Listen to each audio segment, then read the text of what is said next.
All right, सो इस video के अंदर हम लोग डिस्कस करने वाले हैं पाइथन के अंदर ऑपरेटर्स क्या होते हैं। अब कभी आपने C plus plus PHP JavaScript करी है तो ऑब्वियसली आपको पता है कि जो वहाँ पे ऑपरेटर्स होते हैं, जैसे कि अर्थमेटिक ऑपरेटर हो गया, कंपैरिजन ऑपरेटर हो गया, बिटवाइज ऑपरेटर हो गया, असाइनमेंट ऑपरेटर हो गया, तो वैसे ऑपरेटर पाइथन के अंदर भी होते हैं और वैसे ही तरीके से काम करते हैं, कोई अलग से ये नहीं है। अगर आपको वहाँ पे ऑपरेटर्स पता है क्या होते हैं तो यहाँ पे भी आपको एग्जैक्टली पता ही है। ठीक है, कोई इतना रॉकेट साइंस बिल्कुल नहीं है इसमें, लेकिन फिर भी हम लोग थोड़ा सा यहाँ पे देख लेते हैं इसके बारे में। देखो आप लोग, पाइथन में ऑपरेटर फंक्शन या सिंबल होते हैं जो वेरिएबल्स और वैल्यू पर परफॉर्म किए जाते हैं। मतलब पाइथन में क्या होते हैं, ऑपरेटर्स फंक्शन या सिंबल होते हैं, ओके, जो वेरिएबल्स और वैल्यू पर परफॉर्म किए जाते हैं। अब इसका मतलब क्या हुआ, ऐसा मान लो कि जैसे मैंने बोला 5+5, तो 5 एक वैल्यू है, प्लस जो बीच में लगा है वो एक ऑपरेटर है, ओके। तो हम कह सकते हैं कि वो वेरिएबल्स या फिर वैल्यू जिस पे कुछ सिंबल या फिर फंक्शन, मतलब इस तरीके से जैसे प्लस काम कर रहा है, तो वो बेसिकली ऑपरेटर है एक। और जो इसके 5+5, तो प्लस तो यहाँ पे आपका ऑपरेटर है, लेकिन जो 5 एंड 5 जो वैल्यू है आपकी वो ऑपरेंड होती है। ठीक है, क्लियर। अब कितने टाइप के आपको ऑपरेटर मिलते हैं पाइथन में, वो आप लोग यहाँ पे एक मैंने लिस्ट क्रिएट कर रखी है, इसमें आप चेकआउट कर सकते हो। देखो यहाँ पे सबसे पहले टाइप ऑफ ऑपरेटर है, कितने टाइप के हैं। Arithmetic operators, assignment operators, comparison operators, logical operators, identity operators, और उसके बाद में मेंबरशिप ऑपरेटर्स और बिटवाइज ऑपरेटर्स। ठीक है, सबसे पहले बात ये करते हैं कि अर्थमेटिक ऑपरेटर क्या होता है। देखो यार भाई साहब, बहुत ही सिंपल है। अर्थमेटिक ऑपरेटर मतलब कि भाई वो ऑपरेटर जो only calculation based like arithmetic task perform करे। जैसे कि मैंने यहाँ पे बोल दिया, इस चीज़ को मैं थोड़ा प्रैक्टिकली आपको बताना चाहता हूँ। यहाँ पे क्लियरली देखो, मैंने यहाँ पे एक ए लिया जिसमें मैंने बोला यहाँ पे 5, ठीक है, और इस तरीके से मैंने बी लिया जिसके अंदर मैंने बोला यहाँ पे 5, या फिर मैंने कुछ दो सर नंबर पास कर दिया। तो ए के अंदर 5 है और बी के अंदर 3 है, ठीक है। अब मैं यहाँ पे बोलता हूँ प्रिंट कर दो बेसिकली ए प्लस बी। तो यहाँ पे जो बी और यहाँ पे जो ए है वो तो है आपके ऑपरेंड्स, ठीक है, बिल्कुल। और जो यहाँ पे प्लस लगा है वो एक ऑपरेटर है। तो ए प्लस बी इक्वल टू जो भी इसका रिजल्ट आता है वो ऑब्वियसली 8 आएगा। तो आपको वहाँ पे देखने को मिल जाएगा अपने टर्मिनल पे, मतलब जैसे मैं इस वाले फाइल को रन करूँगा तो ये क्लियरली सी यहाँ पे आपने को लेगा 8, जो कि बिल्कुल सही है, बिल्कुल सही है। तो जो अर्थमेटिक ऑपरेटर होता है उसके अंदर कौन कौन चीज़ें आती हैं, जैसे यहाँ पे एक आप बोलोगे प्लस, एक आप बोलोगे माइनस, एक आप बोलोगे यहाँ पे मल्टीप्लाई, एक बोलोगे आप यहाँ पे डिवाइड, और एक इसमें सिंपल रिमाइंडर आता है। तो कुछ इस तरीके से ऑपरेटर्स इसमें आते हैं। तो प्लस, मल्टीप्लाई, डिवाइड, रिमाइंडर वैसे ही काम करेंगे जैसे प्लस ने अभी अभी हमने परफॉर्म करा है। तो अगर मैं यहाँ पे माइनस टाइप करूँगा तो इसका रिजल्ट आएगा ऑब्वियसली 2, क्योंकि ए के अंदर 5 है, बी के अंदर 3 है, तो 5 - 3 इक्वल टू ऑब्वियसली 2। तो यहाँ पे इसका जो रिजल्ट आएगा क्लियरली सी कि वो 2 आपको यहाँ पे देखने को मिल रहा है। बहुत ही सिंपल है, कोई भी रॉकेट साइंस वाली बात इसके अंदर अभी तक है ही नहीं। लेकिन यार मैं आपको एक चीज़ और बताना चाहता हूँ, यहाँ पे ऑपरेटर में चलते हैं। यहाँ पे जैसे कि एक ऑपरेटर और होता है मल्टीप्लाई, इसको हम लोग बोलते हैं एक्सपोनेंशियंस, और एक इस तरीके से फ्लोर डिवीजन होता है। तो ये दोनों ऑपरेटर क्या होते हैं इसके बारे में थोड़ी सी यहाँ पे डिस्कस कर लेते हैं ताकि ये चीज़ आपको क्लियर हो जाए। तो यहाँ पे ऑपरेटर पे चलते हैं, और यहाँ पे मैं जैसे क्या करता हूँ, मैं यहाँ पे बोलता हूँ प्रिंट करो, बेसिकली प्रिंट करो आप ए और मल्टीप्लाई, डबल मल्टीप्लाई आप लोग इसको बोल सकते हो, इसको एक्सपोनेंशियंस बोलते हैं बेसिकली। तो मैंने इस तरीके से बोला, इसका रिजल्ट ऑब्वियसली क्या आएगा, जैसे कि 5 multiply by again 5 and again 5, इस तरीके से। तो इसका जो रिजल्ट आता है वो आपको यहाँ पे देखने को मिलेगा। तो फिलहाल मैं क्या करता हूँ, उसको कट करके थोड़ा नीचे लेके इस तरीके से करता हूँ, तो इसके बराबर आएगा। मतलब 5 को मैंने यहाँ पे 3 बार करा, इसका मतलब ये होता है। तो एक्सपोनेंशियल ऐसे निकलता है। तो जैसे मैं यहाँ पे इस पर क्लिक करूँगा तो क्लियरली इसका जो रिजल्ट आ रहा है वो इसका रिजल्ट आ रहा है वो 125 आ रहा है इस तरीके से। नाइस, तो इस तरीके से आप लोग कर सकते हो। जैसे मैं यहाँ पे टाइप कर दूँ अभी 2, तो 2 इस तरीके से आपका 3 बार लिखा जाएगा। तो एक बार 2 और अगेन 2 इस तरीके से। तो बी जितनी बार है उतनी बार में यहाँ पे 2 लिखा जाएगा। तो clearly C A exponential by B. तो यहाँ पे इसका जो रिजल्ट आएगा वो यहाँ पे आप लोग 2, 4, और इसका जो रिजल्ट आना चाहिए बेसिकली 8 क्या। तो यहाँ पे हम देखें तो इसका रिजल्ट आ रहा है 8 इस तरीके से। नाइस, तो ये हो चुका भाई साहब अपना एक्सपोनेंशियल। अब हम अगर बात करें जो फ्लोर डिवीजन होती है उसकी, तो फ्लोर डिवीजन क्या होता है उसके बारे में हम लोग थोड़ा सा यहाँ पे डिस्कस कर लेते हैं जल्दी से। तो ऑपरेटर एमडी पे चलते हैं। यहाँ पे इसको बोलते हैं बेसिकली फ्लोर डिवीजन। तो ये क्या है और किस तरीके से काम करता है, ध्यान से देखो। जैसे मैंने यहाँ पे एक इस तरीके से 15 बोल दिया और यहाँ पे मैंने बी में 2 बोल दिया। तो फ्लोर डिवीजन का मतलब होता है चीज़ों को राउंड ऑफ करके अपने को रिजल्ट देता है। जैसे कि इस 15 में अगर हम 2 को डिवाइड करें तो कितना इसका रिजल्ट आता है, ऑब्वियसली 7 पॉइंट कुछ आता है ना। तो ये ऑब्वियसली अपने को 7 ही देगा। देखो मैं आपको दिखाता हूँ, अगर मैं यहाँ पे बोलता हूँ प्रिंट करो, बेसिकली आप ए डिवाइड बाई बी इस तरीके से, तो इसका रिजल्ट पहले देखते हैं। इसका रिजल्ट पहले देखते हैं तो आपको क्लियर होगा इसका रिजल्ट क्या आ रहा है। इसका रिजल्ट 7.5। लेकिन अगर आप इस तरीके से चीज़ों को डबल कर दोगे, इसको बोलते हैं डिवीजन फ्लोर, तो यहाँ पे इसका जो आउटपुट आएगा ओनली 7 ही आएगा। पॉइंट वाली वैल्यू को ये राउंड अप कर देगा, मतलब ये चीज़ हटा देगा इसको। तो क्लियरली सी इसका आउटपुट यहाँ पे क्या आ रहा है, 7 ही आ रहा है। नाइस, बढ़िया। होप कि आपको ये अर्थमेटिक ऑपरेटर क्लियर हो चुका है। ठीक है, ओके। तो पाइथन के अंदर हमने अर्थमेटिक अच्छे से तरीके से देखा कि वो चीज़ जो मैथमेटिकल टास्क को परफॉर्म करने के लिए हम लोग यूज़ करते हैं, तो इन ऑपरेटर्स का हम लोग बेसिकली यूज़ करते हैं। ये मॉड्यूल्स है जो शेष फल बचता रिमाइंडर आप लोग बोल सकते हो, एक्सपोनेंशियल, जो शायद आपने पहले कभी नहीं देखा होगा, देखा तो बहुत अच्छी बात है, नहीं देखा आता होगा तो आज देख लो। और उसके बाद में यहाँ पे एक फ्लोर डिवीजन होता है जो कुछ इस तरीके से अपने को चीज़ें राउंड अप करके रिजल्ट प्रोवाइड करता है। ऑल राइट, अब हम लोग बात करते हैं यहाँ पे असाइनमेंट ऑपरेटर के बारे में। असाइनमेंट ऑपरेटर बेसिकली और भी बहुत सारे होते हैं, लेकिन कुछ बेसिक असाइनमेंट ऑपरेटर अभी के लिए आप लोग समझ लो। जैसे जैसे हम लोग आगे बढ़ेंगे तब हम और चीज़ें एक्सप्लोर करते जाएंगे। तो यहाँ पे एक प्लस इक्वल टू होता है, बाय द वे एक सबसे पहले इक्वल टू ही होता है, ठीक है। उसके बाद में प्लस इक्वल टू होता है, यहाँ पे माइनस इक्वल टू होता है, फिर यहाँ पे आप लोग मल्टीप्लाई इक्वल टू करते हो, यहाँ पे आप सिंपल डिवाइड इक्वल टू करते हो कुछ इस तरीके से। नोट यार, मल्टीप्लाई यहाँ पे इक्वल टू होता है। आप रिमाइंडर इक्वल टू कर सकते हो, आप इस तरीके से एक्सपोनेंशियल इक्वल टू कर सकते हो, इक्वल कर सकते हो ओनली, ठीक है। उसके बाद में आप लोग यहाँ पे इस तरीके से floor division and equal to कर सकते हो। तो ये बेसिक से आपके ऑपरेटर्स होते हैं, और भी बहुत सारे होते हैं, लेकिन ये कुछ बेसिक से ऑपरेटर्स आपके होते हैं। तो इनका यूज़ कैसे करते हो आप लोग, इसके बारे में हम लोग यहाँ पे थोड़ा सा डिस्कस करेंगे। तो देखो आप लोग यहाँ पे सबसे पहले मैं आपको बताऊँ तो इक्वल टू है, उसके बाद में यहाँ पे ओके मैंने यहाँ पे इस तरीके से डबल मल्टीप्लाई इस तरीके से होगा, ठीक है, एक्सपोनेंशियल्स। तो यहाँ पे equal to plus equal to कुछ बेसिक्स से हैं। जैसे ये ऊपर वाला काम कर रहा है वैसे ये काम करेंगे, लेकिन थोड़ा सा एग्जांपल समझते हैं। जैसे कि मैंने मान लो मैंने यहाँ पे लिखा एक वेरिएबल जिसमें है x की वैल्यू है 5। तो यहाँ पे जो x है वो एक वेरिएबल है, 5 इसकी वैल्यू है। इस 5 को मैंने असाइन करा, तो असाइन यहाँ पे एक ऑपरेटर लगा है। मतलब असाइन का मतलब उसमें चीज़ें डाल देना, किसमें, x में क्या डाल देना, 5 को डाल देना। तो असाइन कर दिया मैंने क्या कर दिया, असाइन कर दिया किसको, 5 को, किसमें, x में। तो असाइनमेंट ऑपरेटर मैं अभी यूज़ कर रहा हूँ। तो पहले वाला काम यही है कि चीज़ों को, तो असाइन, ये जो एक सिंपल सा आपको इक्वल टू दिखाई देता है, इसका मतलब होता है असाइन कर देना, ठीक है। तो बाय द वे अगर मैं यहाँ पे प्रिंट करता हूँ किसको, सिंपल आपके x को, तो आपको रिजल्ट में देखने को मिलेगा जो इसकी वैल्यू है। तो इसकी रिजल्ट अपने को देखने को मिलना है यहाँ पे 5 है। तो आप लोग यहाँ पे देख सकते हो 5 अपने को देखने को मिल रहा है, ठीक है। अब अगर मैं लिखूँ x plus equal to and 6, तो इसका जो रिजल्ट आएगा वो मेरे सामने आना चाहिए 11, क्योंकि x में मैंने प्लस इक्वल टू कर दिया 6, मतलब x में जो वैल्यू थी इसकी 5 उसमें मैंने ऐड और कर दिया 6, मतलब प्लस करके अगेन असाइन कर दिया 6 को। तो अब 5 और 6 कितने होते हैं, 11। तो मुझे इसका जो रिजल्ट देखने को मिलेगा वो यहाँ पे 11 देखने को मिलना चाहिए, जो कि मुझे यहाँ पे प्रॉपर्ली देखने को मिल रहा है। और वैसे यहाँ पे minus equal to, multiply equal to, reminder या जो मॉड्यूल्स होता है वो, और वैसे यहाँ पे एक्सपोनेंशियल, और वैसे यहाँ पे फ्लोर डिवीजन काम करते हैं। और राइट, फिर हम लोग बात करते हैं यहाँ पे कंपैरिजन ऑपरेटर के बारे में। कंपैरिजन ऑपरेटर का मतलब होता है कि यार दो वैल्यू हैं, जैसे मान लो कौन सी वैल्यू बड़ी है, कौन सी वैल्यू छोटी है, कौन सी वैल्यू उसके बराबर है या फिर बराबर नहीं है, जो भी है, मतलब कंपेयर करना, दो वैल्यू के बीच में कंपेयर करना, ठीक है। तो वो अगर करना हो तो यूज़ करोगे आप कंपैरिजन ऑपरेटर। अच्छा, कैसे करते हैं, इसमें कौन कौन चीज़ें आती हैं वो हम लोग जल्दी से देख लेते हैं।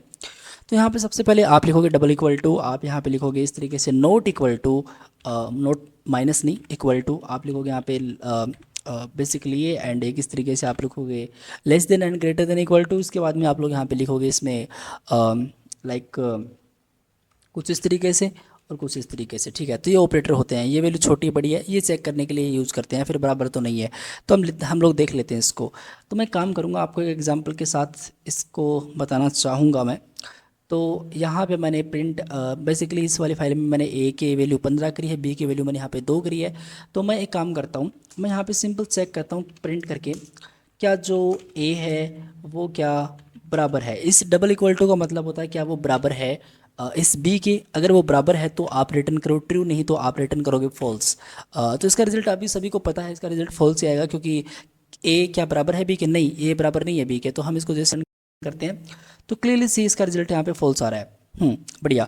लेकिन अगर मैं यहाँ पे कर देता हूँ 14, तो इसका रिजल्ट क्या आएगा? ऑब्वियसली यार बराबर नहीं है तो 14 तो फॉल्स ही आएगा, वो बराबर होनी ही चाहिए, कायदे से बराबर होनी चाहिए, क्योंकि हमने यहाँ पे ऑपरेटर कुछ ऐसा दे रखा है। तो मैं यहाँ पे सिंपल बोलूँगा क्या, इस तरीके से मैंने यहाँ पे 15 बोल दिया, और अब जैसे मैं यहाँ पे रन करूँगा दोनों वैल्यू बराबर है, तो इसका जो रिजल्ट है वो यहाँ पे ट्रू आ रहा है। बढ़िया। तो इस बार यहाँ पे दोनों वैल्यू बराबर हुई तो वो रिजल्ट ट्रू आ रहा है।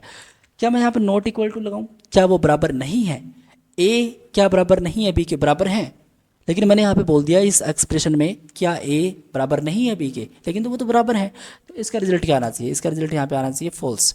तो क्लियरली सी इसका रिजल्ट यहाँ पे फॉल्स आ रहा है। बढ़िया, ठीक है। ओके, फिर हम लोग बात करते हैं इस तरीके से, क्या ए छोटा या फिर बराबर है बी के? चलो छोटा है क्या ए छोटा है बी के? नहीं, ए तो बराबर है बी के, तो इसका रिजल्ट भी यहाँ पे आना चाहिए फॉल्स। तो रिजल्ट यहाँ पे आएगा फॉल्स। ओके, अब अगर मैं ए को छोटा कर दूँ, ए को मैंने 11 कर दिया और बी की वैल्यू यहाँ पे 15 है, यहाँ पे 15, तो इसका जो रिजल्ट आएगा वो आएगा यहाँ पे ट्रू, क्योंकि ए छोटा है बी से। ओके, क्या ए बराबर है बी के? नहीं, छोटा भी नहीं है बी के। क्या बराबर तो है क्या ना? बराबर भी नहीं है, छोटा भी नहीं है, बराबर भी नहीं, लेकिन एक कंडीशन यहाँ पे ट्रू हो रही है, छोटा है यार, सॉरी छोटा है, बराबर नहीं है, तो इसका रिजल्ट भी यहाँ पे आपको देखने को मिलेगा ट्रू। तो क्लियरली सी इसका रिजल्ट भी आपको देखने को मिल रहा है ट्रू। लेकिन अगर मैं यहाँ पे कर दूँ 16, जो कि बड़ा हो चुका है, बराबर भी नहीं है और बड़ा भी नहीं है, बड़ा है बराबर भी नहीं है, तो आप यहाँ पे सिंपली क्या करोगे? फॉल्स आपको यहाँ पे देखने को मिलेगा। ठीक है, अगर मैं यहाँ पे कर देता हूँ इस तरीके से ये, तो इसका रिजल्ट यहाँ पे क्या देखने को मिलेगा? आपको ट्रू देखने को मिलेगा। वो इसलिए क्योंकि ए बड़ा है बी से, तो क्लियरली सी यहाँ पे आपको नीचे ट्रू देखने को मिल रहा है। ओके, लेकिन अगर मैं यहाँ पे कर दूँ 15 और अब इसको मैं चेक करूँ, तो अब अपने को फॉल्स देखने को मिलेगा, सेम ही है, कोई बड़ी बात नहीं है। लेकिन अगर मैं कर दूं इस तरीके से ये, तो अपने को यहाँ पे ट्रू देखने को मिलेगा क्लियरली सी, क्योंकि यहाँ पे हमने कंडीशन भी क्या डाली, एक सेकंड, ये क्या कौन सी फाइल ओपन हो गई? यहाँ पे मैंने बोला है कि यार ए 15 और बी 15, क्योंकि ऑब्वियसली होना ही है, क्योंकि ए बराबर है, इस बार बड़ा तो नहीं है लेकिन बराबर तो है ही, ए बी बराबर है दोनों, तो अपने को रिजल्ट में ट्रू देखने को मिला। ओके परफेक्ट, हम फिर बात करते हैं अपना जो है लॉजिकल ऑपरेटर। ये क्या है और किस तरीके से काम करता है, इसके बारे में थोड़ा सा एक्सप्लेन कर लेते हैं। तो इसमें कौन कौन चीज़ें आती हैं मैं आपको बताता हूँ। यहाँ पे एक तो आता है आपका एंड, और एक आता और, एक एंड और एक और यहाँ पे एक नोट आता है। ठीक है, तो ये तीन ऑपरेटर इसके अंदर आते हैं लॉजिकल में, एंड और नोट। तो एंड का मतलब क्या होता है? कुछ ये होता है, मैं आपको यहाँ पे दिखा देता हूँ। मैंने एक छोटा सा यहाँ पे कुछ कर रखा है, तो इसको मैंने यहाँ पे पेस्ट कर दिया। Return true if both statements are true. अगर दोनों स्टेटमेंट्स ट्रू हैं तो ये ट्रू ही रिटर्न करेगा, मतलब दोनों स्टेटमेंट्स की कंडीशन वैलिड है, सही है, तो ये ऑब्वियसली ट्रू रिटर्न करेगा। जैसे हम बात कर लेते हैं इसके बारे में। देखो कैसे होता है, जैसे कि मान लो मैंने यहाँ पे बोला एक काम करते हैं, थोड़ा सा नया कोड करते हैं इस बार। तो मैं इन दोनों वैल्यू को एक बार हटा देता हूँ इस तरीके से, और नीचे आते हैं। मैं यहाँ पे बोलता हूँ ए की वैल्यू यहाँ पे 5 है, ठीक है, और इस तरीके से मैंने बोल दिया प्रिंट करो बेसिकली, क्या ए छोटा है, क्या ए से बड़ा है, क्या ए बड़ा है 3 से, या फिर एंड मैंने लगा दिया एंड। ठीक है, क्या ए बड़ा है 3 से, या फिर ए छोटा है 10 से, इस तरीके से। तो दोनों कंडीशन यहाँ पे ट्रू हो रही हैं, देख लो ध्यान से। क्या ए की वैल्यू बड़ी है 3 से? हाँ, ए की वैल्यू 3 से बड़ी है, क्योंकि ए की वैल्यू 5 है। ठीक है, दूसरा, क्या ए की वैल्यू छोटी है? यहाँ पे इस ऑपरेटर को देखो, क्या छोटी है किससे? 10 से। हाँ छोटी है, क्योंकि ए की वैल्यू 5 है, 10 छोटा थोड़ी होता है, 10 तो बड़ा होता है। तो अब जैसे आप इसको सेव करोगे और जैसे आप इस पर क्लिक करोगे, तो क्लियरली सी इसका जो रिजल्ट आएगा वो ट्रू आएगा। बढ़िया। लेकिन अगर मैं इसको कर दूँ यहाँ पे 6, क्या ए 6 से बड़ा है? नहीं, ए की वैल्यू 5 है, लेकिन 6 से बड़ा 5 नहीं होता। तो अब इसका रिजल्ट क्या आ जाएगा? फॉल्स आ जाएगा, क्योंकि यहाँ पे बोला है एंड में दोनों स्टेटमेंट्स क्या होने चाहिए? आपके ट्रू होने चाहिए, तभी ये ट्रू रिटर्न करता है। ओके, तो इस बार तो एक कंडीशन यहाँ पे फॉल्स हो रही है, कौन सी? पहले वाली कंडीशन यहाँ पे फॉल्स हो रही है, तो इसका जो रिजल्ट आएगा वो ऑब्वियसली क्या आएगा? फॉल्स आएगा। तो मैं आपको क्लियरली दिखा देता हूँ। यहाँ पे कुछ मैंने गलती कर दी शायद, लेकिन मैं इसको अगेन सेव करूँगा। इसमें ऐसा कैसे हुआ? यहाँ पे देखो फॉल्स इसका रिजल्ट आ रहा है, जो बहुत ही अच्छी बात है। ठीक है, तो ये होता है आपका एंड, मतलब दोनों कंडीशन चेक होगी, दोनों कंडीशन अगर वैलिड हैं, सही हैं, तो फिर आपका ट्रू आ जाएगा, नहीं तो अगर एक भी कंडीशन फॉल्स हुई तो ऑब्वियसली वो फॉल्स ही रिटर्न करेगा फिर। तो ये होता है आपका एंड ऑपरेटर, और ये लॉजिकल ऑपरेटर में आता है। फिर हम बात करते हैं अपने नेक्स्ट ऑपरेटर की, जिसका नाम है यहाँ पे और। ये और क्या करता है भाई साहब, इसके बारे में हम लोग थोड़ा सा डिस्कस कर लेते हैं। तो भाई और का मतलब थोड़ा सा अलग है, मैं आपको बताता हूँ क्या है। ये इसका और का मतलब होता है return true if one of this statement is true. अगर एक स्टेटमेंट भी ट्रू है तो ये ट्रू रिटर्न करेगा, दूसरा चाहे फॉल्स हो मतलब नहीं है। ठीक है, ठीक है, डन। इसको देख लेते हैं, पहले प्रैक्टिकली देख लेते हैं, उसके बाद में हम लोग आगे बढ़ जाएंगे। तो एक काम करते हैं, इसी एग्जाम्पल को एक डुप्लीकेट कॉपी करते हैं और यहाँ पे इस कोड को एक्टिवेट करते हैं। मैं यहाँ पे और करता हूँ, ठीक है, जस्ट मैं यहाँ पे और करता हूँ। ठीक है, नाइस। अब मैंने यहाँ पे बोला क्या, क्या ए की वैल्यू 5 है, क्या 5 6 से बड़ी है? नहीं, यहाँ पे कंडीशन फॉल्स हो रही है। क्या ए जो 5 है वो क्या 10 से छोटा है? हाँ 10 से छोटा है, लेकिन ये वाली कंडीशन यहाँ पे फॉल्स हो रही है। ठीक है, तो इसका रिजल्ट आना चाहिए, मैंने यहाँ पे और लगाया है तो इसका रिजल्ट आना चाहिए ट्रू, क्योंकि एक भी अगर ट्रू हुआ, एक भी यहाँ पे ट्रू हुआ तो इसका रिजल्ट क्या आएगा? ट्रू आएगा। ठीक है, लेकिन अगर दोनों यहाँ पे मान लो फॉल्स हो गए, जैसे मैंने बोल दिया ए, क्या ए छोटा है एक से? नहीं, ए की वैल्यू 5 है, जो 5 1 से छोटा नहीं होता, 5 1 से छोटा होता है क्या? नहीं होता। तो अब इसका रिजल्ट आएगा ऑब्वियसली फॉल्स। तो क्लियरली सी दोनों ही कंडीशन यहाँ पे फॉल्स है तो फॉल्स ही आएगा। अगर मैं यहाँ पे कर देता हूँ इस तरीके से 1, तो क्या ए 1 से बड़ा है? हाँ, अब एक कंडीशन यहाँ पे ट्रू हो रही है तो यहाँ पे इसका रिजल्ट आ जाएगा ट्रू। बढ़िया, तो इस तरीके से काम करता है। अगर एक चीज़ भी ट्रू हुई, एक स्टेटमेंट भी ट्रू हुआ तो इसका रिजल्ट आएगा ट्रू, नहीं तो इसका रिजल्ट आएगा फॉल्स। अगर दोनों स्टेटमेंट फॉल्स हैं तो इसका रिजल्ट आएगा फिर फॉल्स। ठीक है, क्लियर, परफेक्ट। तो ये चीज़ होती है आपकी और में। अब हम बात करते हैं नेक्स्ट स्टेप, जो अपना है नोट ऑपरेटर। ये नोट ऑपरेटर क्या करता है भाई साहब? ये नोट ऑपरेटर बहुत बड़े काम की चीज़ है, आपको समझ में आएगा। देखो मैं आपको बताता हूँ, ये रिवर्स रिजल्ट प्रिंट करता है। जैसे कि तो यार मैं चाहता हूँ कि इस वाला लाइन को एक बार ध्यान से पढ़ो आप लोग। इसमें लिखा है reverse the result, return false if the result is true. अगर रिजल्ट ट्रू है तो इसका रिटर्न में फॉल्स आपको देखने को मिलता है, दैट्स इट। मतलब दोनों कंडीशन अगर ट्रू हैं तो रिजल्ट में फॉल्स आएगा, हाँ दोनों में अगर ट्रू हैं तो फिर फॉल्स ही रिटर्न में आएगा। अब चलो कैसे आएगा वो हम लोग यहाँ पे एक बार क्लियर कर लेते हैं। तो एक काम करते हैं, इसको सिंटेक्स थोड़ा इसका अलग है बेसिकली। तो मैं एक काम करता हूँ, मैं प्रिंट करता हूँ बेसिकली। यहाँ पे आपको बोलना होता है नोट, कुछ इस तरीके से आप इसमें जाओगे और आप एक काम करो, मैं इस वाले कोड को कॉपी करके जस्ट मैं यहाँ पे पेस्ट करता हूँ और यहाँ पे मैं बोलता हूँ 2। क्या ए की वैल्यू बड़ी है 2 से? हाँ, ए की वैल्यू 5 है, 2 से तो बड़ी है ही। यहाँ पे मैं एंड बोलता हूँ, क्या ए की वैल्यू छोटी है 10 से? हाँ यार, ए की वैल्यू 5 है तो 10 से छोटी है, तो दोनों कंडीशन यहाँ पे ट्रू है। लेकिन रिजल्ट में इसका क्या आएगा? यहाँ पे क्या आ रहा है, हटाओ इसको मैं एक बार कोड को रन ही कर देता हूँ तो आप क्लियरली इसमें देखोगे इसमें फॉल्स आ रहा है। दोनों कंडीशन ट्रू है लेकिन फिर भी इसमें फॉल्स आ रहा है, क्योंकि यहाँ पे मैंने नोट लगा रखा है। तो नोट का मतलब रिवर्स रिजल्ट प्रिंट करता है वो, ऐसा आपको ध्यान में रखना है। अब यार अपने पास यहाँ पे 3 ऑपरेटर और बच गए, आइडेंटिटी ऑपरेटर, मेंबरशिप ऑपरेटर और यहाँ पे बिटवाइज ऑपरेटर। तो इन तीनों ऑपरेटर को मैं नेक्स्ट वीडियो में कवर करूँगा। मैं नहीं चाहता कि वीडियो ज़्यादा लंबा हो जाए, चीज़ें समझ में आनी चाहिए। मैं एक दूसरा वीडियो बना दूंगा, कोई बड़ी बात नहीं है, लेकिन मैं चाहता हूँ कि जितना मैंने इस वीडियो में है इतना भी, अगर किसी को बेसिक भी इतना नहीं आता तो मैं पहले चाहता हूँ कि इस पर एक बार प्रैक्टिस करो, लैपटॉप ओपन करो अपना, थोड़ा बहुत कोड करो, थोड़ा बहुत प्रैक्टिस करो इस पर, कौन चीज़ कहाँ पे किस तरीके से काम कर रही है। स्टार्टिंग में लगेगा यार क्यों यूज़ करेंगे इनका, कहाँ पे यूज़ होगा, लेकिन रियल में बताऊँ भाई बहुत ज़्यादा यूज़ होगा। जब आप एक प्रोजेक्ट पे काम करोगे तो बहुत ज़्यादा यूज़ की जाने वाली चीज़ होती है किसी भी लैंग्वेज में ऑपरेटर। तो बेसिक अंडरस्टैंडिंग तो करो, आपको समझना अर्थमेटिक, आपको समझना असाइनमेंट ऑपरेटर, आपको समझना कंपेरिजन ऑपरेटर, आपको समझना लॉजिकल ऑपरेटर, इतना आपको पहले क्लियर करना है। एक नेक्स्ट वीडियो बनाऊंगा जिसके अंदर 3 ऑपरेटर हम लोग कवर करेंगे, आइडेंटिटी, मेंबरशिप एंड बिटवाइज। ठीक है, मिलते हैं नेक्स्ट वीडियो में। Thank you guys watching this video, bye bye.